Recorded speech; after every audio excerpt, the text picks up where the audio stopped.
Hello viewers, আসসালামু আলাইকুম। Rafi fish BD চ্যানেলের পক্ষ থেকে আপনাদেরকে জানাচ্ছি আন্তরিক শুভেচ্ছা ও অভিনন্দন। সো ভিউয়ার্স, বরাবরের মতো আজকে আমি আপনাদের মাঝে নতুন একটি ভিডিও নিয়ে হাজির হলাম। আজকে আপনাদের মাঝে আলোচনা করব হাইব্রিড মাগুর মাছের পোনা নিয়ে। এই অরিজিনাল হাইব্রিড মাগুর মাছের পোনাগুলো চাষি ভাইরা চাষ করে কতটুকু লাভবান হওয়ার সম্ভাবনা রয়েছে এবং এই মাছগুলো কত দিনে বাজারজাত করতে পারবেন, এই মাছগুলো কত দ্রুত বৃদ্ধি পাবে এবং এই পোনাগুলো কোন ধরনের পুকুরে চাষ করলে সফলতা অর্জন করতে পারবেন তা নিয়ে কিছু গুরুত্বপূর্ণ আলোচনা করব। সো ভিউয়ার্স, ভিডিওটি অবশ্যই শেষ পর্যন্ত দেখবেন, স্কিপ করে দেখবেন না, তাহলে কিছু বুঝতে পারবেন না। ভিউয়ার্স, এই অরিজিনাল হাইব্রিড মাগুরের পোনাগুলো আপনারা যে কোনো পুকুরে চাষ করতে পারেন। যেমন এই হাইব্রিড মাগুরের পোনাগুলো চাষ করতে হলে কোনো পুকুর প্রস্তুত করার প্রয়োজন নেই। আপনারা চাইলে ময়লা আবর্জনা পুকুরে এই মাছগুলো খুব সহজেই চাষাবাদ করতে পারেন। ময়লা আবর্জনা পুকুরে এই মাছগুলো চাষাবাদ করলে এরা নিজের খাদ্য নিজে তৈরি করতে পারে।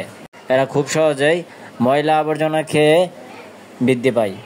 এবং আমার হাতে যে পোনাগুলো দেখছেন, এটি 4 ইঞ্চি সাইজের হাইব্রিড মাগুর মাছের পোনা। এই পোনাগুলো আপনারা 3 থেকে 3.5 মাস চাষ করে এক একটার ওজন আনতে পারবেন 1 থেকে 1.5 কেজি। এবং এই হাইব্রিড মাগুর মাছের পোনাগুলো রাক্ষসীয় জাতীয় হাইব্রিড মাগুর মাছের পোনা। আপনারা যারা খাদ্য খেয়ে এই মাছগুলোকে বড় করতে চান, তারা অল্প কিছু খাদ্য খেয়ে এই মাছগুলোকে খুব দ্রুত সময়ের ভিতরে বৃদ্ধি করাতে পারবেন। ভিউয়ার্স, আপনারা চাইলে হাইব্রিড মাগুর মাছের পোনাগুলোকে মরা মুরগি, মুরগির লিটার, পচা পান্তা ভাত, মুরগির নাড়ি বুড়ি, যাবতীয় সকল পচা ধরনের খাদ্য খেয়ে এই মাছগুলোকে খুব সহজেই কিন্তু আপনারা বাজারজাত করতে পারবেন। ভিউয়ার্স, এই হাইব্রিড মাগুর মাছের পোনাগুলো চাষ করলে আপনার এই মাছগুলো সহজে মারা যায় না, এদের রোগবালাই খুবই কম এবং এই মাছগুলোর বাজার মূল্যে ব্যাপক চাহিদা রয়েছে।